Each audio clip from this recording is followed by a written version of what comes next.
আজ আমার কবিতাটি ঈশ্বর এবং প্রকৃতি দুজনেই অঙ্গাঙ্গিকভাবে জড়িত এই নিয়ে লেখা। নয়ন মেলে দেখি, কলমে আমি শ্রাবণী।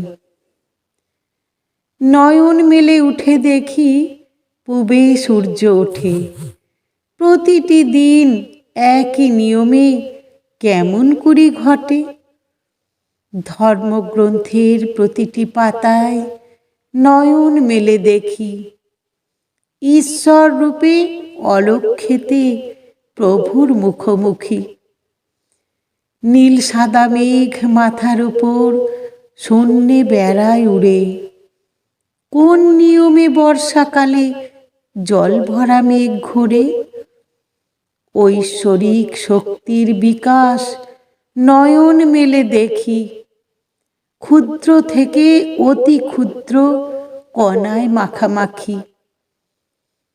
পাখি ডাকে সুন্দর সুরে গাছের ডালে ডালে। এমন কণ্ঠ কে দিয়েছে গায় যে তালে তালে। ভগবানের দয়ার কথা নয়ন মেলে দেখি, প্রভুর সৃষ্টি ছোট্ট জীবন, বাকি সবই মেকি। সবুজ পাতা গাছে গাছে, থোকা থোকা ফল। সাগর নদীর বুকে কেন ঢেউ খেলানো জল।